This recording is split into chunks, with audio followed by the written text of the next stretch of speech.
श्री शिवाय नमस्तुभ्यम।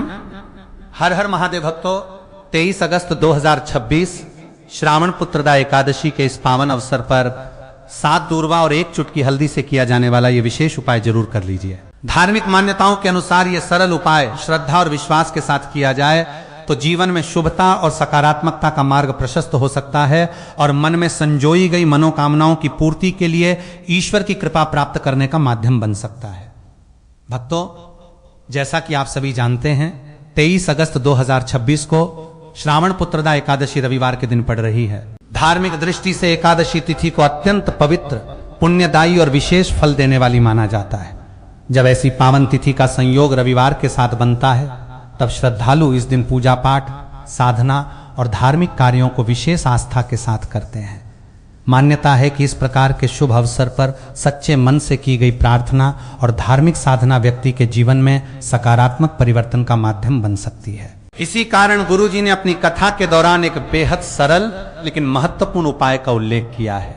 गुरुजी के अनुसार पुत्रदा एकादशी के दिन 7 दूर्वा और 1 चुटकी हल्दी से किया जाने वाला ये उपाय श्रद्धा के साथ जरूर करना चाहिए। भक्तों, ये उपाय देखने में भले ही बहुत छोटा और आसान लगे, लेकिन धार्मिक आस्था में छोटी सी सामग्री भी अपने विशेष प्रतीकात्मक महत्व के कारण महत्वपूर्ण मानी जाती है। इसलिए इसे केवल एक सामान्य प्रक्रिया समझकर नहीं, बल्कि पूर्ण विश्वास और पवित्र भावना के साथ करना चाहिए। वर्षों से अनेक श्रद्धालु विभिन्न धार्मिक उपायों को अपनी आस्था के अनुसार करते आए हैं। ऐसी मान्यताएं हैं कि यदि किसी शुभ तिथि पर कोई धार्मिक उपाय सही विधि, उचित भावना और सच्चे विश्वास के साथ किया जाए तो व्यक्ति के मन में सकारात्मक ऊर्जा और आत्मविश्वास बढ़ सकता है। भगवान भोलेनाथ का स्मरण करते हुए किया गया ये उपाय भी भक्तों के लिए इसी आस्था का एक माध्यम माना जाता है। कहा जाता है कि इस प्रकार की धार्मिक साधना व्यक्ति को अपने जीवन की परेशानियों का सामना करने के लिए मानसिक शक्ति प्रदान कर सकती है। यदि कोई व्यक्ति लंबे समय से नौकरी की तलाश कर रहा है या प्रतियोगी परीक्षाओं की तैयारी में लगा हुआ है, तो वो अपने प्रयासों के साथ ईश्वर का स्मरण करते हुए आगे बढ़ सकता है। व्यापार में लगातार संघर्ष कर रहे व्यक्ति के लिए भी यह दिन नई उम्मीद और सकारात्मक सोच का अवसर बन सकता है। जिन लोगों के जीवन में बार बार रुकावटें और निराशाएं आती रही हैं, वे इस पावन अवसर पर अपने मन को शांत करके नई शुरुआत का संकल्प ले सकते हैं। इसी तरह यदि कोई व्यक्ति चिंता, तनाव, निराशा या जीवन की परेशानियों से घिरा हुआ है, तो पूजा पाठ और ईश्वर का ध्यान उसके भीतर आत्मबल और मानसिक शांति बढ़ाने में सहायक हो सकता है। भक्तों, धार्मिक उपायों का सबसे बड़ा आधार श्रद्धा और विश्वास होता है। इसलिए इस उपाय को करते समय मन में किसी प्रकार का भय या नकारात्मक विचार नहीं रखना चाहिए।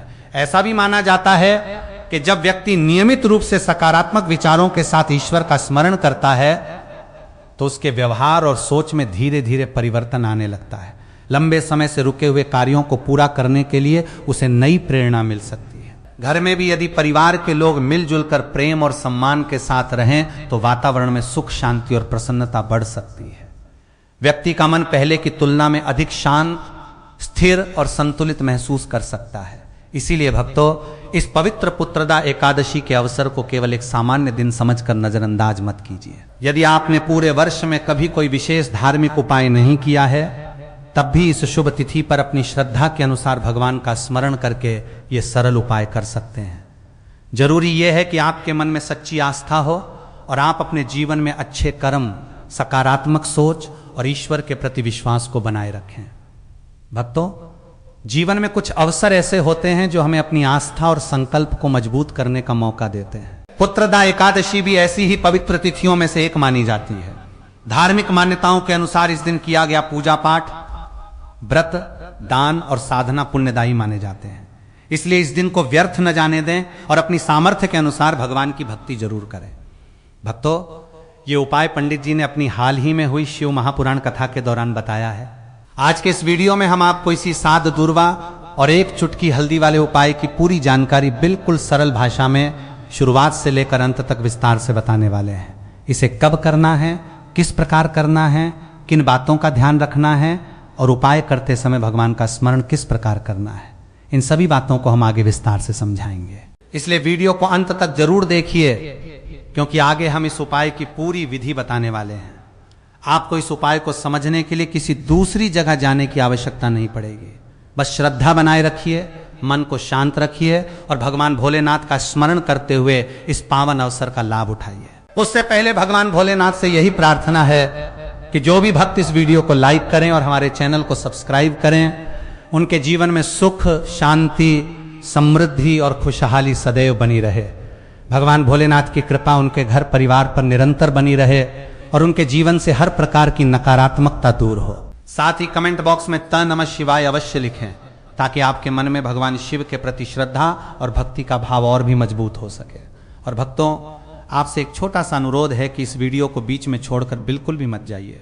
अक्सर बहुत से लोग वीडियो को अधूरा देखकर उपाय की पूरी विधि नहीं समझ पाते और फिर उन्हें यह भ्रम हो जाता है कि उपाय किस प्रकार करना था। इसलिए यदि आप इस उपाय का पूरा महत्व, सही समय और संपूर्ण विधि जानना चाहते हैं तो वीडियो को अंत तक अवश्य देखिए। देखिए भक्तों, पुत्रदा एकादशी का दिन अपने आप में अत्यंत शुभ और धार्मिक दृष्टि से महत्वपूर्ण माना जाता है। ऐसी पावन तिथियों पर पूजा पाठ, व्रत, दान और ईश्वर का स्मरण करने की विशेष परंपरा रही है। कई बार जीवन में कुछ इच्छाएं लंबे समय तक पूरी नहीं हो पाती और व्यक्ति निराश होने लगता है। ऐसे समय में धार्मिक आस्था व्यक्ति को धैर्य, सकारात्मक सोच और आगे बढ़ने का संबल दे सकती है। बहुत से श्रद्धालु अपनी आस्था के अनुसार अलग अलग धार्मिक उपाय करते हैं और उन्हें इससे मानसिक संतोष तथा आत्मविश्वास की अनुभूति होती है। यदि आप भी इस उपाय को करना चाहते हैं तो सबसे पहले इसकी पूरी विधि ध्यानपूर्वक समझ लीजिए।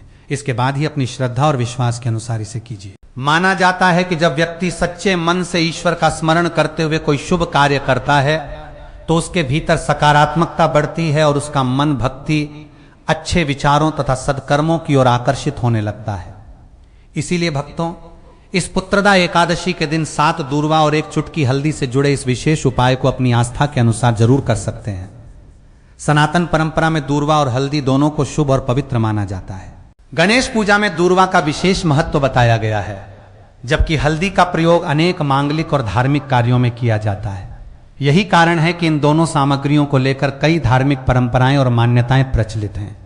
तो चलिए भक्तों, अब बिना समय गंवाए विस्तार से जानते हैं कि इस उपाय को किस समय करना है, कौन कौन लोग इसे अपनी श्रद्धा के अनुसार कर सकते हैं और इसे किस प्रकार करना है। वीडियो में प्रत्येक बात क्रम से बताई जाएगी ताकि आपको किसी भी चरण को लेकर भ्रम न रहे। तो चलिए भक्तों, अब हम अपने पहले विशेष उपाय की विधि समझते हैं। इस उपाय के लिए सबसे पहले सुबह जल्दी उठने का प्रयास करें।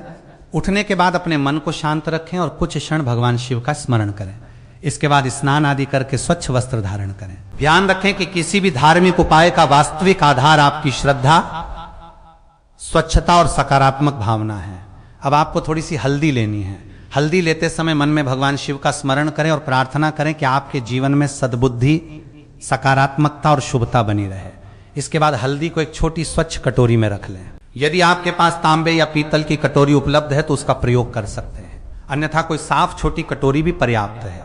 अब एक साफ सफेद कपड़ा ले लीजिए, ये रुमाल भी हो सकता है। इसके बाद आप किसी स्वच्छ स्थान पर जाएं जहां दूर्वा घास उपलब्ध हो। दूर्वा लेते समय पौधे को अनावश्यक नुकसान न पहुंचाएं और केवल उतनी ही दूर्वा लें जितनी धार्मिक विधि के लिए आवश्यक हो। यहां एक बात विशेष रूप से ध्यान रखिए भक्तों, इस उपाय में दूर्वा की संख्या को लेकर अलग अलग धार्मिक परंपराओं में अलग मान्यताएं मिल सकती हैं। इसलिए जिस संख्या को आप अपने गुरु, परिवार की परंपरा या पूजा विधि के अनुसार मानते हैं, उसी के अनुसार दूर्वा लें। इस वीडियो में बताई जा रही विधि के अनुसार 21 दूर्वा ली जा रही हैं। दूर्वा लेते समय मन को शांत रखें और भगवान गणेश तथा भगवान शिव का स्मरण करें। हर दूर्वा के साथ अपनी मनोकामना के लिए प्रार्थना कर सकते हैं, लेकिन इसे किसी निश्चित चमत्कार की गारंटी के रूप में न लें। इसे अपनी श्रद्धा और सकारात्मक संकल्प के रूप में करें। इसके बाद दूर्वा को साफ सफेद कपड़े में रखकर सावधानी से घर ले आइए। अब घर में ऐसा स्थान चुनिए जहां आपको शांति मिले।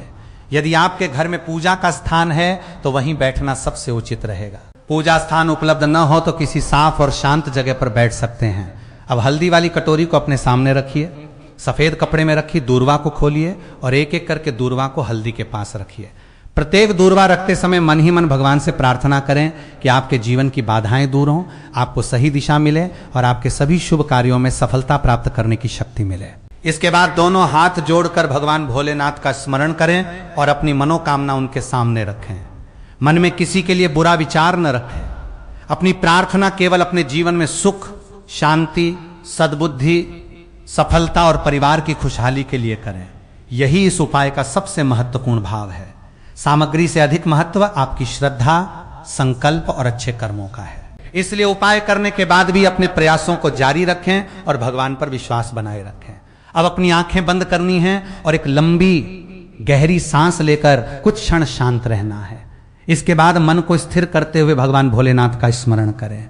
किसी जल्दबाजी में न रहें, कुछ मिनट तक शांत बैठें और अपने मन में अपनी शुभ मनोकामना को रखें। कई बार मौन भी व्यक्ति को भीतर से बहुत शांति देता है, इसलिए इस समय अपने मन को इधर उधर भटकने न दें। अब उसी कटोरी में थोड़ा सा स्वच्छ जल डालना है। यदि आपके पास गंगा जल उपलब्ध है तो श्रद्धा के अनुसार उसका उपयोग कर सकते हैं, अन्यथा सामान्य स्वच्छ जल भी पर्याप्त है। जल इतना ही डालें कि हल्दी और दूर्वा उसमें हल्के से भीग जाएं। इसके बाद कटोरी को सावधानी से अपने सामने रखें और भगवान शिव का स्मरण करते हुए अपनी प्रार्थना करें। यदि आपकी पारिवारिक या धार्मिक परंपरा में पूजा की कोई विशेष विधि है तो उसी के अनुसार आगे बढ़ना सबसे उचित रहेगा। अब इस उपाय का एक महत्वपूर्ण भाग पूरा हो चुका है। हल्दी और दूर्वा को लेकर आगे क्या करना है, इसे भी अपनी स्थानीय धार्मिक परंपरा और पर्यावरण का ध्यान रखते हुए करें। यदि किसी पीपल के पेड़ के पास रखने की परंपरा मानते हैं तो वहां स्वच्छ स्थान पर रख सकते हैं। बहते पानी में कोई सामग्री डालने से पहले यह जरूर ध्यान रखें कि इससे नदी या जल स्रोत प्रदूषित न हो। पूजा की सामग्री को जल में बहाने के बजाय किसी स्वच्छ प्राकृतिक स्थान पर रखना अधिक उचित है। इसके बाद शांत मन से घर लौट आएं और हाथ मुंह धोकर सामान्य दिनचर्या में लौटें। इस दौरान अपने मन में एक सकारात्मक संकल्प बनाए रखें, जो होगा मेरे लिए सही दिशा में होगा और मैं अपने कर्मों से उसे बेहतर बनाने का प्रयास करूंगा। भक्तों, यही इस उपाय की सबसे महत्वपूर्ण भावना है। किसी भी धार्मिक उपाय को डर या अंधविश्वास के कारण नहीं, बल्कि श्रद्धा, सकारात्मक सोच और आत्मविश्वास के साथ करना चाहिए। इसे किसी को बताना है या नहीं, ये आपकी व्यक्तिगत श्रद्धा और पारिवारिक परंपरा पर निर्भर करता है। अब जब ये उपाय पूरा हो गया तो एक बात समझना बहुत जरूरी है। आपने हल्दी और दूर्वा का प्रयोग करके एक धार्मिक संकल्प लिया है, लेकिन इसके परिणाम को किसी चमत्कार या निश्चित भविष्यवाणी के रूप में नहीं देखना चाहिए। कई बार किसी धार्मिक क्रिया के बाद व्यक्ति के भीतर ही सकारात्मक बदलाव शुरू हो जाते हैं। वो अधिक शांत होता है, अपने निर्णयों पर ध्यान देता है और उन अवसरों को पहचानने लगता है जिन्हें पहले वो नजरअंदाज कर देता था। आजकल इंसान इतना शोर और तनाव सुनता है कि जीवन में आने वाले छोटे छोटे सकारात्मक बदलावों को भी पहचान नहीं पाता। इसलिए यदि आपने ये उपाय किया है तो अपने मन और अपने व्यवहार में होने वाले बदलावों पर ध्यान जरूर दीजिए। सबसे पहला संकेत हो सकता है मन का हल्का महसूस होना। हो सकता है कि कोई बड़ी खुशखबरी अभी न मिली हो, कोई पैसा वापस न आया हो और कोई रुका हुआ काम तुरंत पूरा न हुआ हो, फिर भी सुबह उठते समय आपको भीतर से पहले की तुलना में शांति महसूस हो। ऐसा लग सकता है जैसे लंबे समय से चली आ रही चिंता कुछ कम हो गई है। यह किसी चमत्कार का प्रमाण नहीं, बल्कि आपके मन में आए सकारात्मक परिवर्तन का संकेत हो सकता है। दूसरा बदलाव आपके आसपास के लोगों के व्यवहार में दिखाई दे सकता है।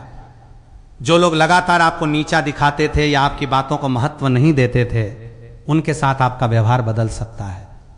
हो सकता है कि अब आप उनकी बातों को पहले की तरह अपने मन पर न लें।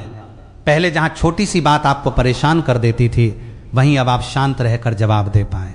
यही वास्तविक आत्मबल है। तीसरा संकेत आपके कामों में नई गति के रूप में दिखाई दे सकता है।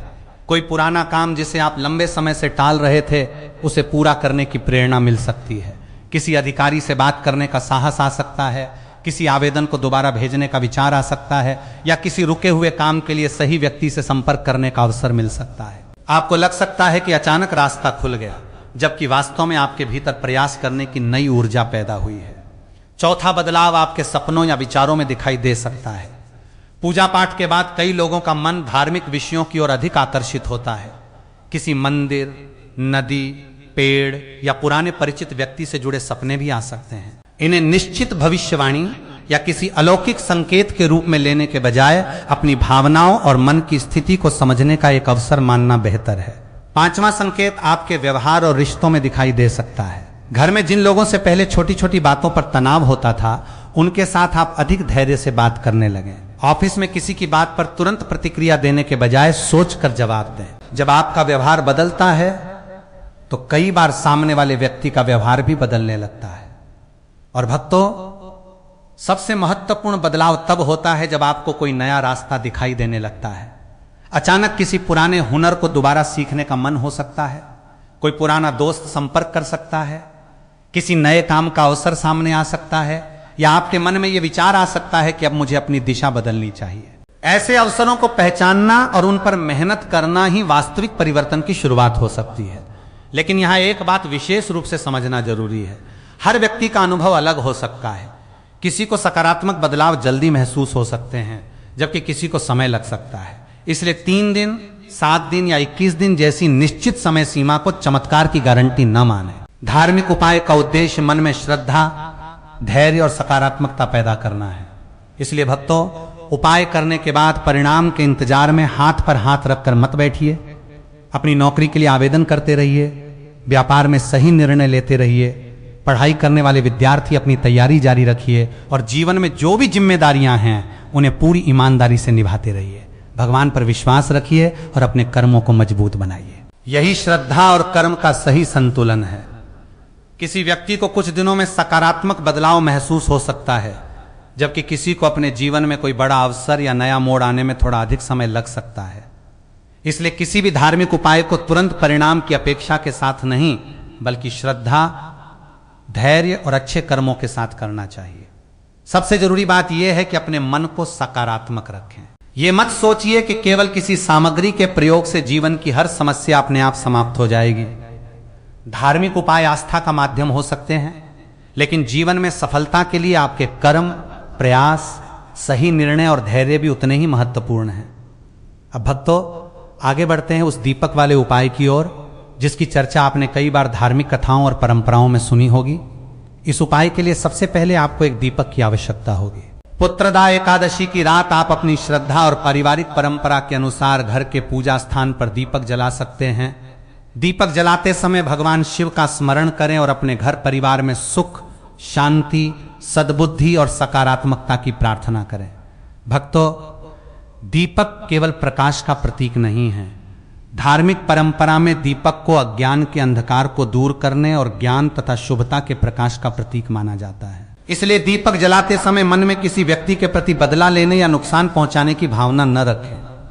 इसके बजाय प्रार्थना करें कि आपके जीवन में आने वाली बाधाएं दूर हों और आपको सही निर्णय लेने की शक्ति मिले।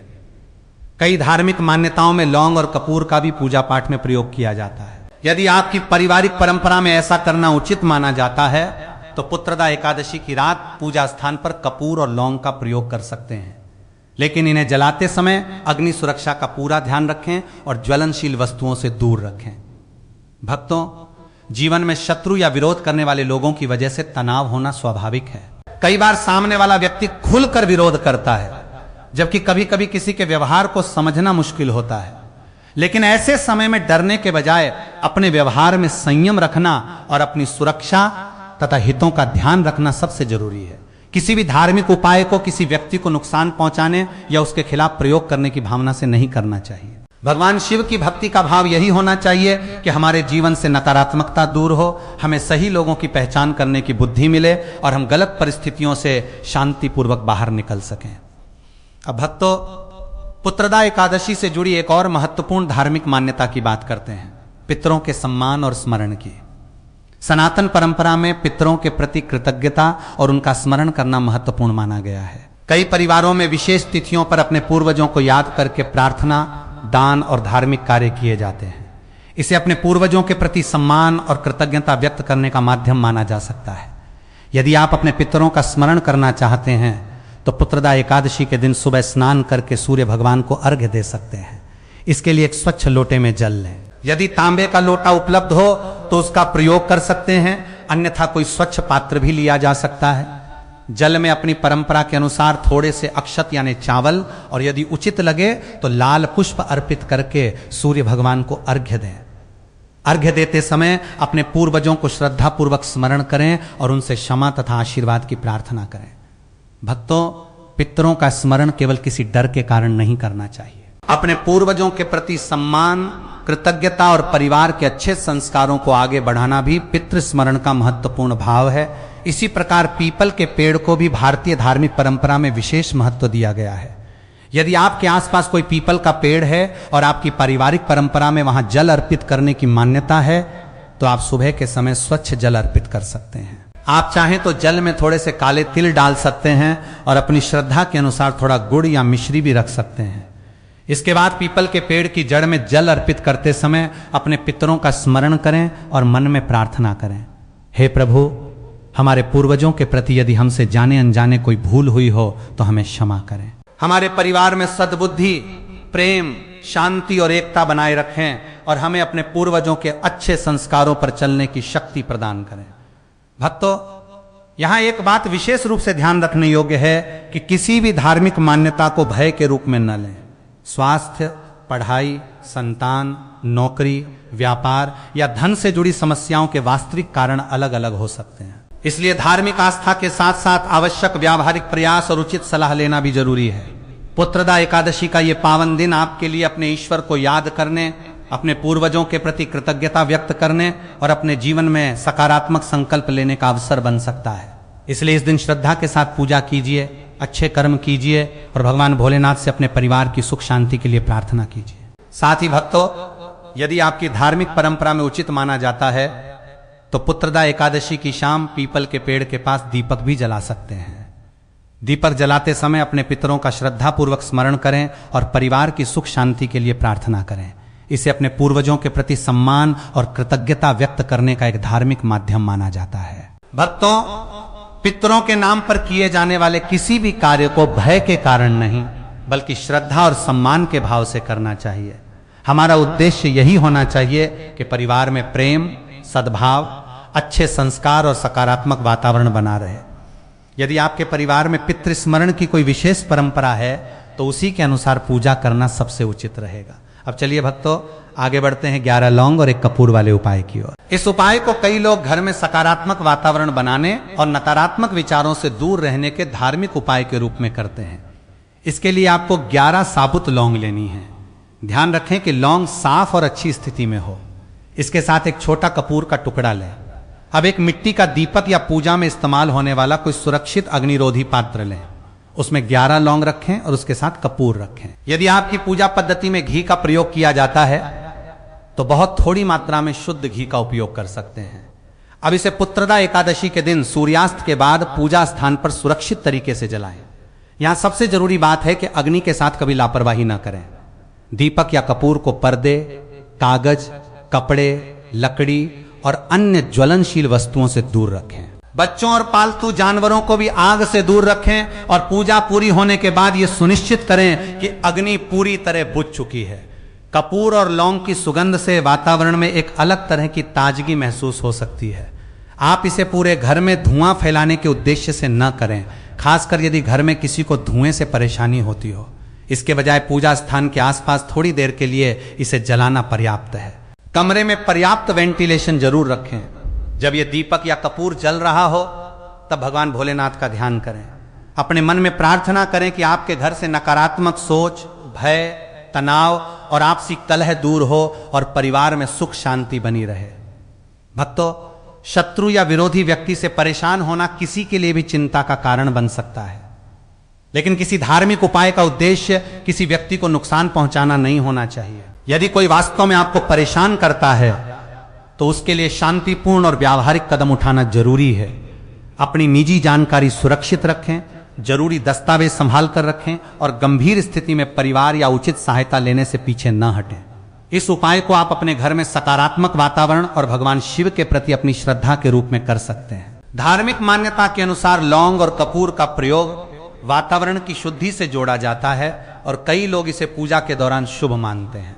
अब भक्तों, इसी के साथ हम पहुंचते हैं अपने तीसरे उपाय की ओर। और ये उपाय उन लोगों के लिए विशेष रूप से महत्वपूर्ण है जो धन से जुड़ी परेशानियों का सामना कर रहे हैं। बहुत से लोगों की शिकायत होती है कि पैसा घर में आता तो है लेकिन टिकता नहीं। कमाई होती है लेकिन अचानक कोई खर्च सामने आ जाता है। कभी घर की जरूरत, कभी व्यापार का नुकसान, कभी कोई पुराना कर्ज और कभी कोई ऐसी परिस्थिति जिसके कारण बचत नहीं हो पाती। वहीं कुछ लोग ऐसे भी होते हैं जिनके सामने समस्या और